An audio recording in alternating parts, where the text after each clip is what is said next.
sur 10, c'est cute. Mesdames et messieurs, bienvenue à la part des choses. La présence de l'humoriste Dieudonné à Montréal provoque une mini-controverse. L'artiste français a été accusé à plusieurs reprises de pratiquer un humour antisémite. Peut-on se moquer des Juifs sans se faire accuser d'antisémitisme? Y a-t-il des religions dont il est plus politically correct de se moquer? C'est la question qu'on se pose ce soir.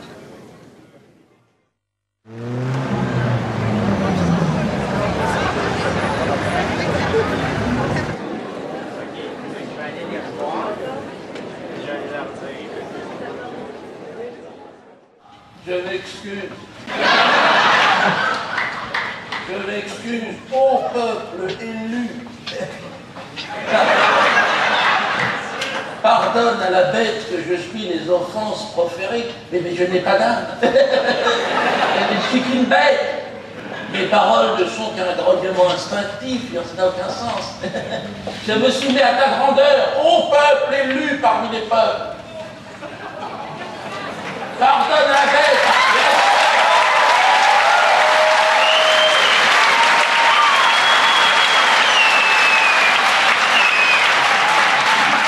Merci de m'avoir épargné. D'accord.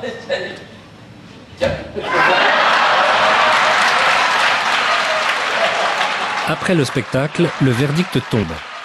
Au Québec, l'homme nébrite et le Congrès juif international ne trouvent rien à redire à mes excuses, qu'ils considèrent ne pas être racistes. Alors pour ceux qui se joignent à nous, je vous rappelle que vous êtes devant une présentation simultanée de la part de Victor Korchnoi. Dans la vie, Dieudonné a l'habitude de mener une gigantesque partie d'échecs. Contre Victor Korchnoi, champion du monde russe, il s'engage dans un autre type de combat.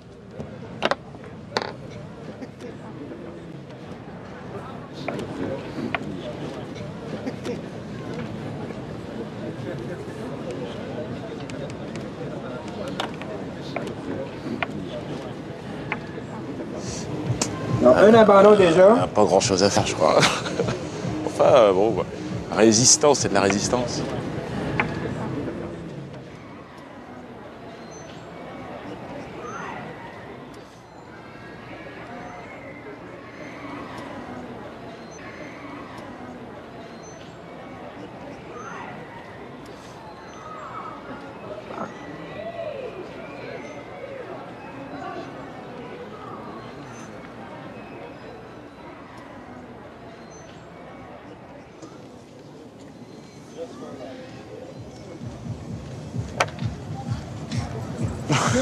Non, Non. plaît,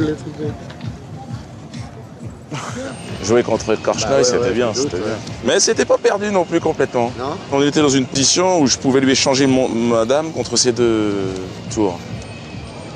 Mais attends.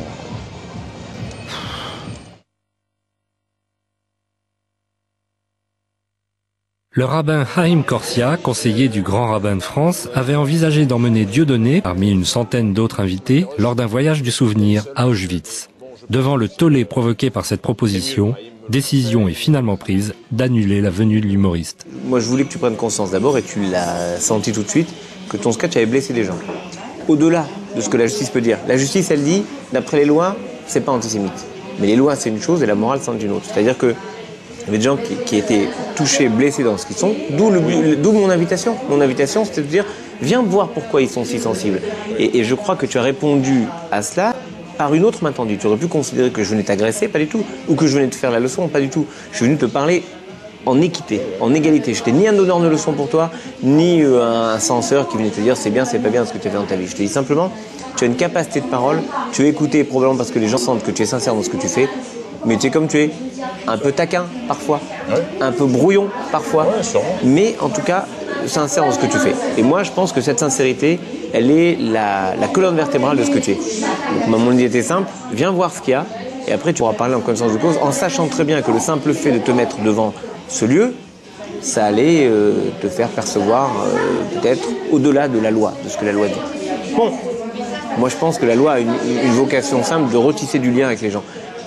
Et j'ai jamais considéré que le monde était partagé entre les gentils d'un côté et les méchants de l'autre. Le monde est partagé entre des gens qui ont des choses à bâtir ensemble. Moi, je venais bâtir avec toi quelque chose.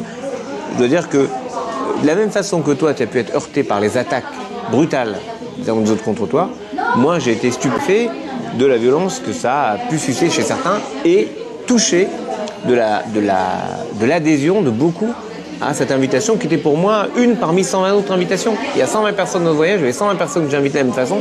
C'est marrant de savoir qu'il n'y a que toi, quand je t'ai invité, qui a surpris tout le monde. Bon, ceci dit, je me rends compte maintenant avec ce qui se passe avec un révisionnisme latent chez certains, que les véritables ennemis de la République et de la démocratie, c'est ni toi ni moi, me semble-t-il, c'est d'autres, et on a intérêt à mettre en commun nos forces pour lutter contre ça, c'est-à-dire pour faire revenir une volonté d'être ensemble, une volonté de vivre ensemble dans cette société. Moi, je le fais dans les cercles dans lesquels je suis entendu, toi tu le fais dans les cercles dans lesquels tu es entendu. Voilà, c'est simple. C'est-à-dire que j'estime qu'il y a des gens avec qui il n'y a plus rien à dire. Il y a un moment où des gens se mettent dans une telle situation qu'ils coupent toute possibilité de parole. Je pense que non seulement tu n'étais pas à ce niveau, mais tu crois en des choses dans lesquelles je crois. Tu crois dans les hommes, tu crois dans le rire, tu crois dans la République, tu crois dans la capacité qu'on a à changer le monde.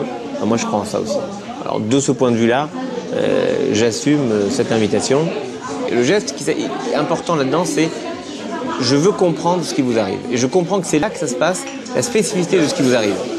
Bon, bien sûr qu'il est avec moi, ça veut dire quelque chose. C'était mieux. Mais y aller seul, lui seul, c'est partager le voyage d'une autre façon.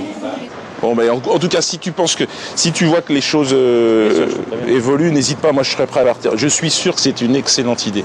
Et je sais que derrière, je pense qu'il y a plein de gens qui pensent que c'est une bonne idée.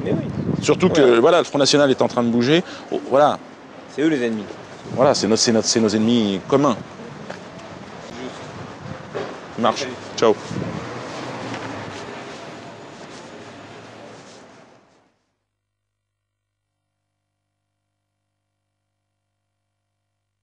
Pour résumer, un groupe d'individus de bonne volonté se mettent autour d'une table, ce que nous sommes en train de faire, et décident, voilà, nous ne croyons en rien. Nous ne sommes pas représentés, donc il serait peut-être intéressant qu'on puisse se rassembler et peut-être élire parmi nous un grand rien qui va être notre porte-parole, le représentant de rien sur Terre. On pourrait s'identifier au moins à ça, parce que c'est vrai, au moins, on s'identifie à ça. C'est-à-dire que tu t'identifies à rien. Mais oui. Il n'y a que ça d'intéressant. Il n'y a que ça d'intéressant dans le projet, ce sont les réponses avec le rien à l'intérieur. On part vers quoi? Vers rien. C'est-à-dire que moi, je crois en rien. Et je crois que c'est complémentaire au tout. C'est-à-dire qu'on est complémentaire à ceux qui croient. C'est-à-dire, ils croient, ils croient, mais pour croire en tout, il faut forcément qu'il y ait rien autour, quoi. Sinon, ça n'a pas de sens. À partir de là, c'est vrai, hein, il faut se trouver un vrai délire. Et à l'intérieur de ce délire, on va avoir, parce qu'on en a trouvé plein, il y aura des formules choc. Et ce sont ces formules choc qui feront que nous pourrons avancer dans quelque chose de très personnel. Moi, il m'est arrivé tout un tas de trucs ces derniers temps par rapport aux religieux, par rapport aux religions, et j'ai bien réfléchi, quoi. Je me suis interrogé. Je pensais qu'on était il y a un vrai projet républicain, liberté, égalité, fraternité. Je me suis aperçu que c'était pas la réalité. Qu'en fait, on avait tous d'autres étiquettes, quoi. Et je me suis aperçu que je ne correspondais à aucune chapelle ou aucune église. Mais merde, je ne suis représenté par personne. Alors, je suis un noir. Alors, il faut un conseil de représentatif des noirs, alors, pour me représenter, parce que personne ne parle pour moi.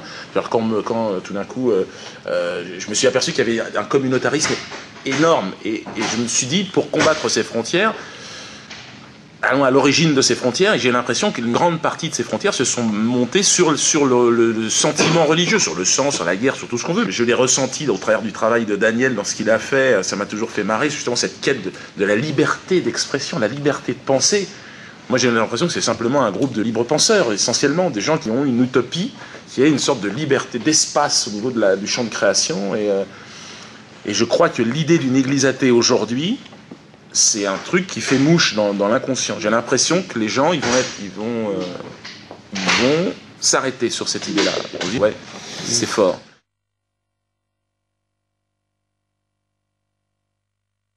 Au moment du décès de Yasser Arafat, 4 rabbins ultra-orthodoxes viennent à Paris se recueillir devant la dépouille du président défunt. Leurs paroles, politiquement très incorrectes, ne trouvant aucun lieu pour s'exprimer, Dieudonné, au nom de la liberté d'expression, leur propose son théâtre pour une conférence de presse. Alors ceci n'est pas un sketch, hein. Pas confondre. Quelques rares journalistes y assistent, pas un article n'a été publié. Nous avons le plaisir d'accueillir ici 4 rabbins extraordinaires qui représentent le mouvement Naturae Carta, les protecteurs de la cité, qui sont radicalement antisionistes et qui ont tout de suite accepté l'invitation de venir ici dans le théâtre de Dieudonné parce qu'ils savent que dans le monde entier, on essaye d'empêcher les gens de réfléchir et d'agir selon leur intuition, leur bonté, leur qualité spirituelle, en les accablant sous les accusations d'antisémitisme. Donc même sans connaître Dieudonné, ils étaient persuadés que c'était une accusation infondée. Et donc je pense qu'il y a beaucoup d'échanges qui peuvent avoir lieu entre toutes les sensibilités tellement variées que nous représentons. Étant donné la raison de ma présence parmi vous, je pense qu'avant d'aborder les sujets que je vais traiter, je me dois d'évoquer la mémoire du président Abou Ammar Yasser Arafat, qui était un homme exceptionnel, sortant de l'ordinaire.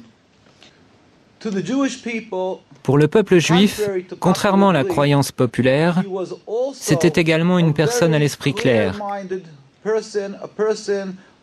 Il avait une vision de l'avenir, une compréhension très profonde de ce qu'est vraiment le judaïsme et de ce qu'est le sionisme.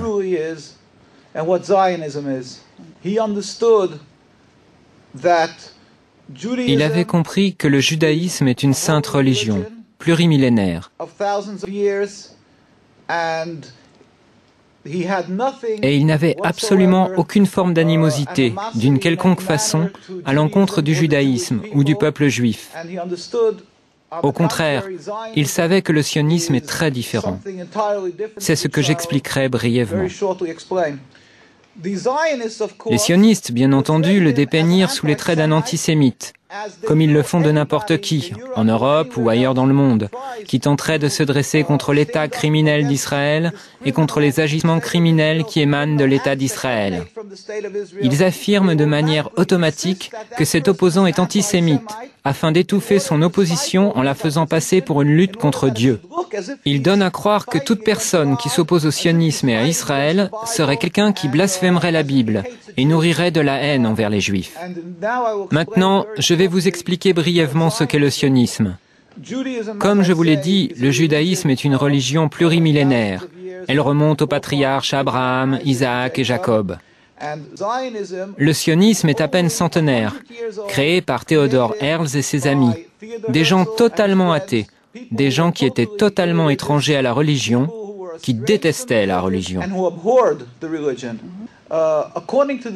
D'après la croyance juive, depuis la destruction du Temple il y a près de 2000 ans, c'est-à-dire depuis l'exil du peuple juif, Dieu a fait jurer au peuple juif de ne point tenter de retourner en masse sur la terre d'Israël.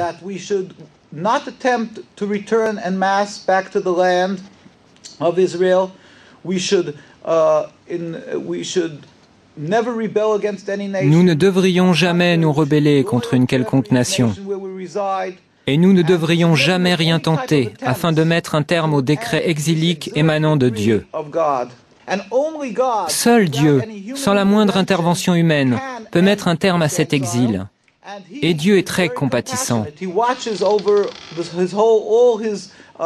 Il regarde tous les peuples qu'il a créés, et donc le peuple juif parmi eux, dans l'exil.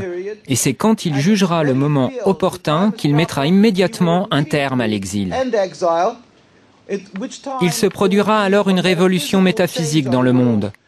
Le monde entier reconnaîtra qu'il n'y a qu'un seul Dieu, et il le servira, rassemblé dans l'harmonie et la paix.